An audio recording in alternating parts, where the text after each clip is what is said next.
Hola, bueno, es un placer estar con Fernando Savater. Fernando, que es de esos a los que no hay que presentar, es un filósofo de primer nivel, es un ensayista maravilloso, con una prosa de la que no se estilan.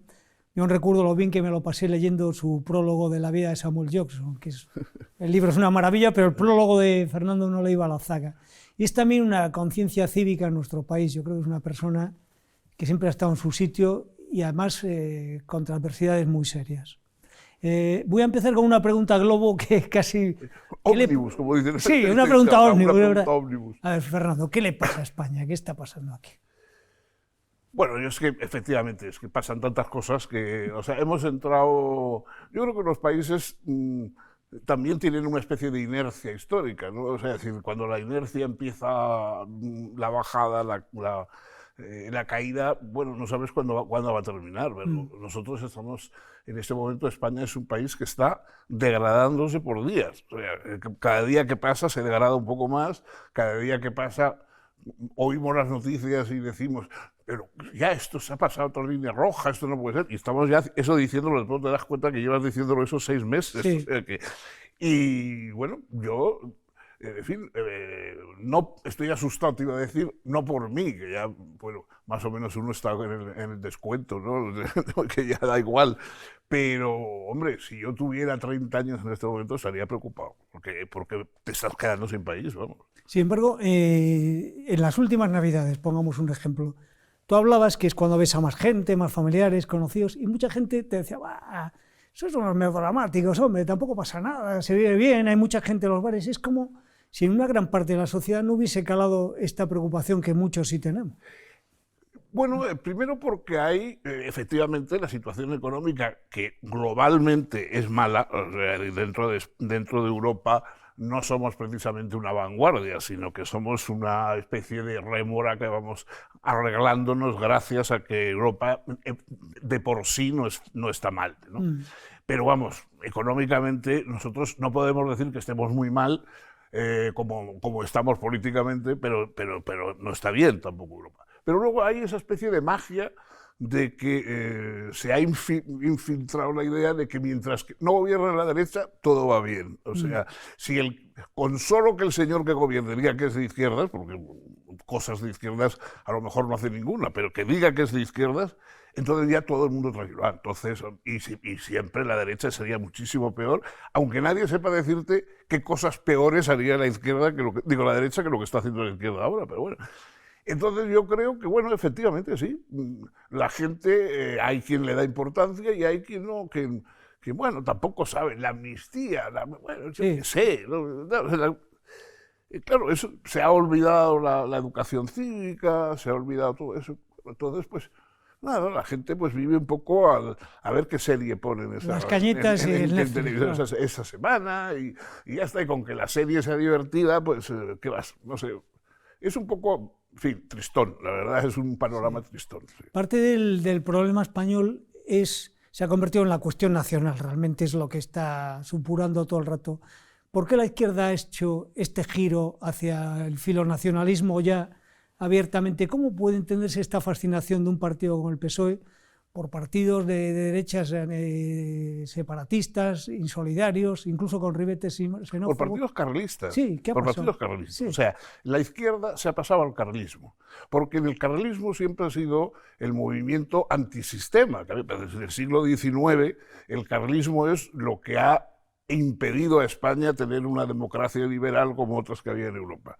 Entonces, ese movimiento antisistema a la izquierda siempre es como cuando el toro huele sangre, ¿no? Es decir, que hay un movimiento antisistema y eso inmediatamente le atrae. Y efectivamente el carlismo es la negación de la democracia liberal en Cataluña, en el País Vasco, si son los mismos sitios donde hubo carlismo en el siglo XIX, ya, o sea, si estamos arrastrando los curas trabucaides desde el siglo XIX, está en Baroja. Entonces, esa es la maldición de la democracia en España, es el carlismo.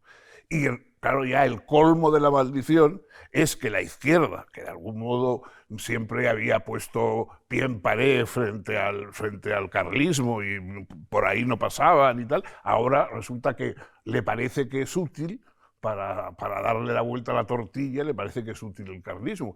Y claro, no es que la izquierda esté convirtiendo a los carlistas, sino que los carlistas se están convirtiendo a la izquierda, por desgracia. ¿Tú crees que va más por ahí? Que, por ejemplo, otra cosa que se apunta es que puede ser una reacción a que han llegado a la extraña convicción de que Franco es España, y entonces, uy, España...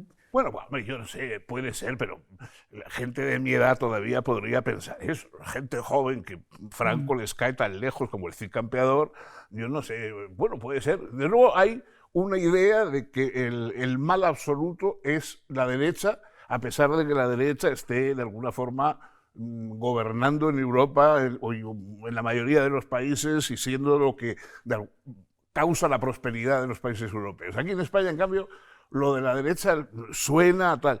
Pero claro, es que suena absurdo porque el carlismo también es de derecha, vamos, más de derechas que Junts, es que no, eso ya no se puede ser, vamos. Entonces, claro, el asombro es que con tal de que sea antiespañol es de izquierdas. Sí, sí.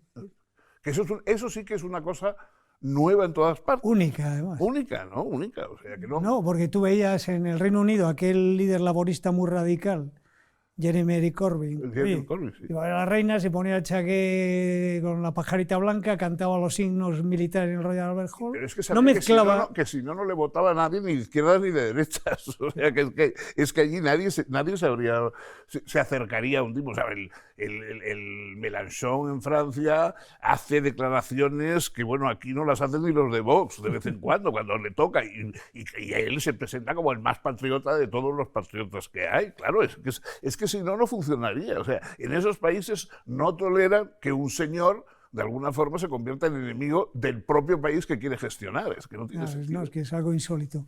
Tú has hecho un gran recorrido político, intelectual en tu trayectoria, que lo presentas en este nuevo libro, Sí. Carne Gobernada. Cuéntanos un poco sobre ese viaje. ¿Qué te lleva a ti a convertir de lo que dices ahí un liberal de derechas desde la izquierda? Eso es un poco lo que he intentado contar aquí. Es más, digamos, entre otras cosas biográficas.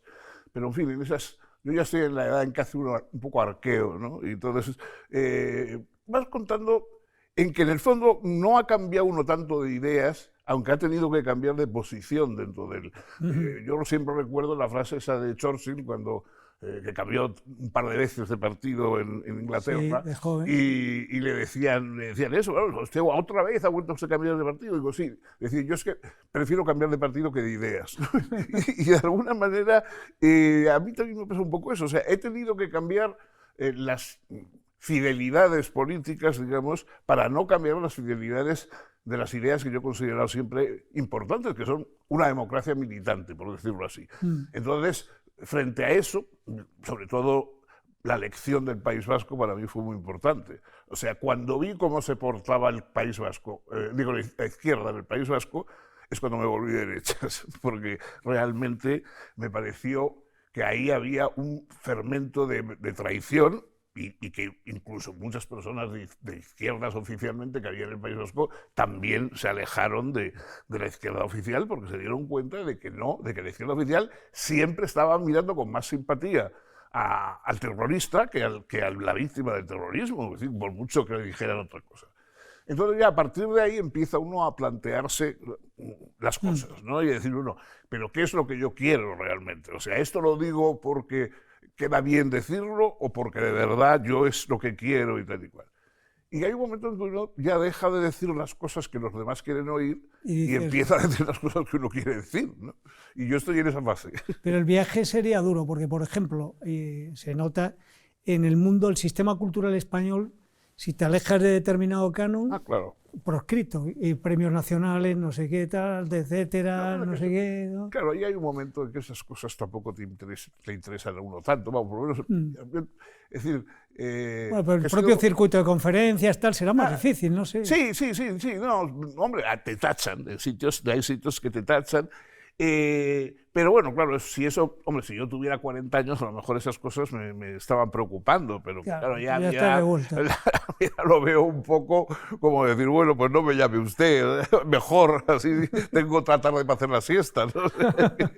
De modo que eso no. Es verdad que se encuentra uno mucho más aislado. Vamos, yo te digo sinceramente, no tengo con quién hablar. Tengo un puñado de amigos, 7, 8 amigos, que de vez en cuando nos vemos, nos reunimos, que a veces vivimos en ciudades diferentes, con lo cual es complicado vernos y tal, pero claro, con lo demás no puede uno hablar. O sea, es decir, en los lugares donde uno ha trabajado, tal, es que no encuentras un interlocutor sensato, válido, etcétera. A veces incluso dentro de la propia familia, bueno, te toleran porque eres fulanito, el tío fulanito o el sobrino menganito, pero ya no encuentras una acogida, o sea que...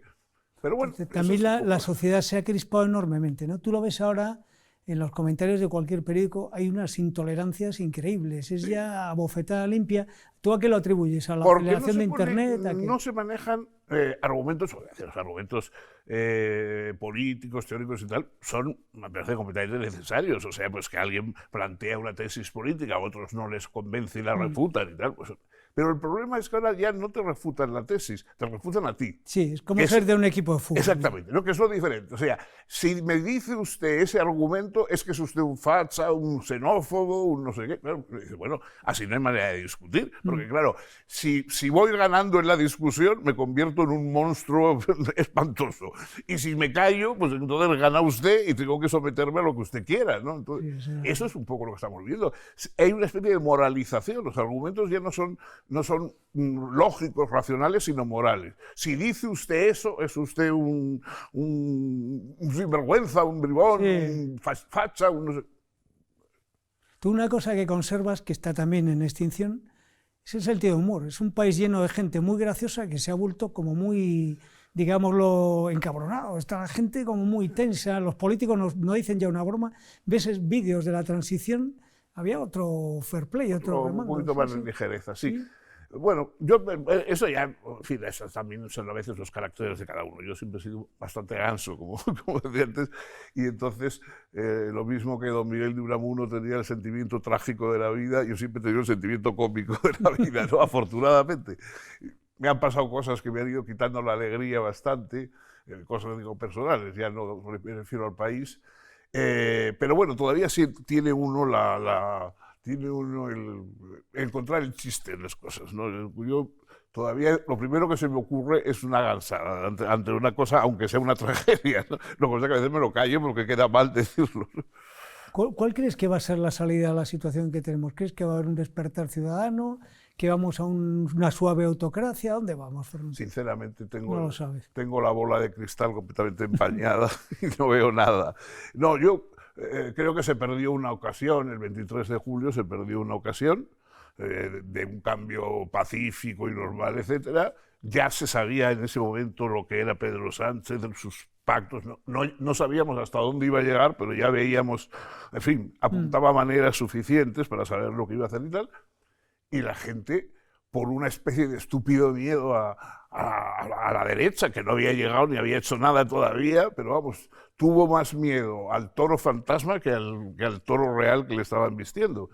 Y ahora, pues yo veo bastante complicado. O sea, sí, habrá un cambio. Yo no creo que no llegaremos a agotar la legislatura. Creo que antes habrá posibilidad de dar un vuelco, pero no lo sé, la verdad. O sea, son eso que llaman los ingleses wishful thinking, ¿no? mi wishful thinking es ese, ¿no? Yo mi sensación es que durante todo el siglo, finales del XX, todo lo que llevamos del XXI, la izquierda ha trabajado constantemente en armar las cabezas de la gente, en la ingeniería social, las ideas, pero la derecha lo ha aparcado. Aparte que en España se da la peculiaridad de que apenas hay liberales como tú. ¿Crees que ha habido una dejación de funciones de la derecha en ese tema? Claro, yo creo que, hombre, algunos hemos estado toda la vida dando clases y tal, y, en fin, y tratando de meterles a los jóvenes que hay otras cosas, o sea, que esa idea de que lo normal es ser progre, y que eso hay, las ideas del progre son las ideas de un ser humano normal. Luego está Jack el Destripador, está el estrangulador de Boston, pero en fin, las ideas de la persona normal son las progres. Claro, cuando tratas de decirle, mire, la cosa no es tan sencilla y tal, pues la verdad es que hemos sido pocos los que hemos dicho eso. O sea que, desgraciadamente, entre los educadores en España ha predominado también esa idea criminal, digamos, de que hay que meter en la cabeza a la gente los principios de la izquierda porque eso es lo bueno y lo ético y lo moral. Para los que no hemos pensado así, poco a poco nos hemos ido quedando en el rincón de las hormigas, ¿no? Tú has sido, como tantos otros, perdón, un héroe civil, porque bueno, sí, te estuviste jugando la vida por unos principios, te juegas la vida. Aquellos años te han pasado luego una factura psicológica, todavía te despiertas a veces pensando que aún estoy amenazado. ¿Cómo era aquello? ¿Aquello tú o no? Bueno, primero repelo un poco la palabra héroe, no tanto por modestia. No todo el mundo hizo lo que tú hiciste. No, pero no tanto por modestia, sino porque cuando aquí en España te llaman héroe, quiere decir que te van a dejar solo. ¿Sabes? Es decir, qué heroico es usted. Uno dice, uy, madre, este se va. Y efectivamente, como el héroe eres tú y él no, él se va a tomarse una de gambas y te deja ahí con el muerto, ¿no?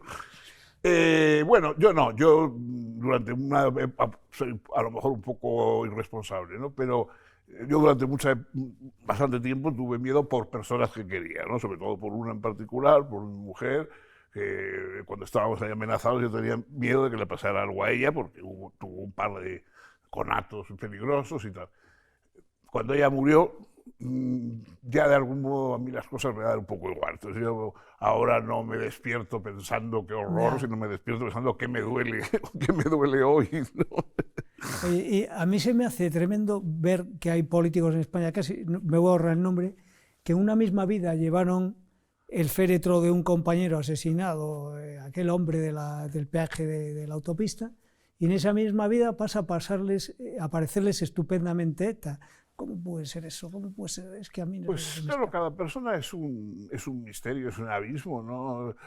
Bueno, hay gente que realmente, incluso cuando estábamos peor en el País Vasco, cuando mataban a alguien, luego te encontraban por la calle y decían, veis, vais a conseguir que nos maten a todos. Entonces o sea, se sentía uno culpable porque otros tipos habían matado a un compañero de ese señor, ¿no? Yo eso, vamos, lo he vivido, o sea, eso lo he vivido de gente que te reprochaba, claro, que si como no te habías doblegado y tal y cual y seguías galleando un poco, mataban a gente. Entonces, claro, no sé, son cosas que es difícil a mí no me entran en la cabeza, pero hay mucha gente que piensa así, ¿no? O bueno, que hay gente que piensa así, ¿no? ¿Tú ves como una hipótesis probable que incluso te coja tu horizonte vital de que llegue a una independencia de Cataluña y del País Vasco? ¿O crees que el arraigo español real es mucho más fuerte y eso es una quimera? No, lo que pasa es que una cosa es la independencia de hecho y otra cosa es la declaración de independencia con desfiles por la calle Mayor, ¿no?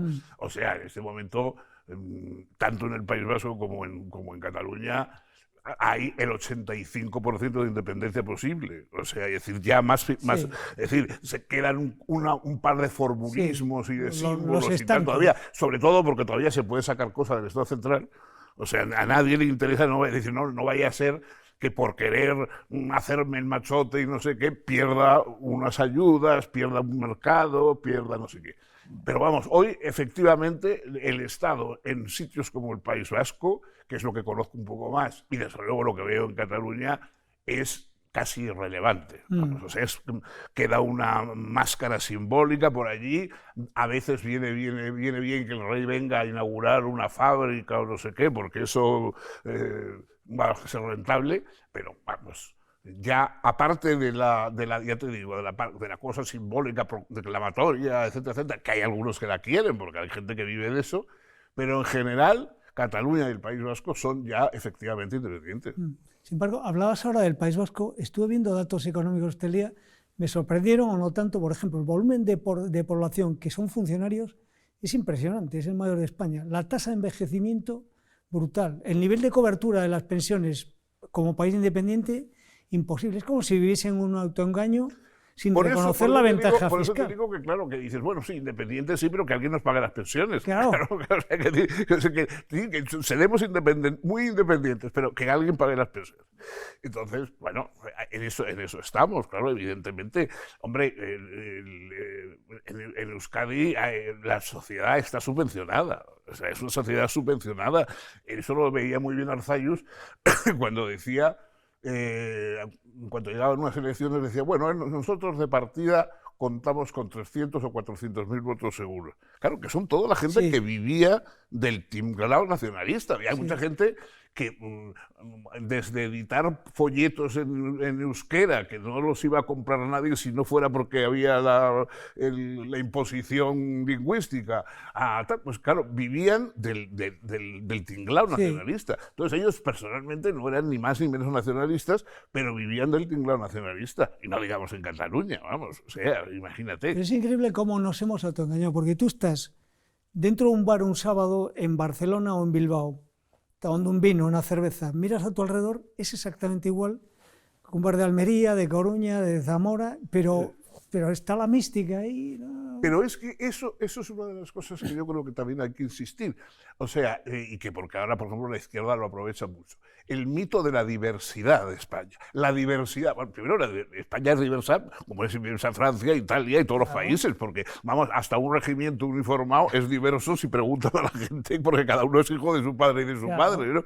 Entonces, pero esa idea de que la diversidad, como si aquí la diversidad fuera mayor que en otros sitios, y no es verdad. Al contrario, aquí se parece mucho más la gente de los sitios, salvo que decir que te vayas a un pico de un monte donde la gente solo sabe euskera porque no ha llegado todavía a la televisión allí, vamos, pero fuera de eso, o sea, España no es ningún, vamos, yo creo que, por ejemplo, es menos diversa que Italia, o sea, que Italia yo creo que es bastante más diversa, efectivamente, de lo que es España. Entonces, ese mito de la diversidad y de que, claro, la derecha no entiende la diversidad de España. Pero es que no hay nada que entender, es que la diversidad se la inventa usted, sobre todo cuando es diversidad de derechos. Y yo añadiría algo más, es que se dice, que incluso lo dice a veces el jefe del Estado, el rey, el plus de la maravillosa diversidad. Yo creo que funciona mejor un país más homogéneo que uno que está cada uno... Pero si el progreso antes se consideraba siempre que era un progreso hacia la igualdad, no hacia la diferencia. O sea, todos los progresos que ha habido en el siglo XX, por ejemplo, era que se educase a todo el mundo, que las mujeres tuvieran los mismos derechos que los hombres. O sea, el progreso era hacia la igualdad, no hacia la diferencia.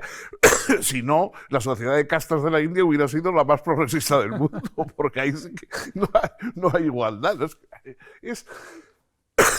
Es desesperante porque constantemente tienes que estar discutiendo con absurdos que ni siquiera entiende tu adversario. O sea, el adversario no entiende lo que está diciéndote. Entonces, cuando tú tratas de aclararle, digo, oye, mire, que la diversidad no es eso que usted dice, entonces el tipo se queda completamente desconcertado, eso es un facha.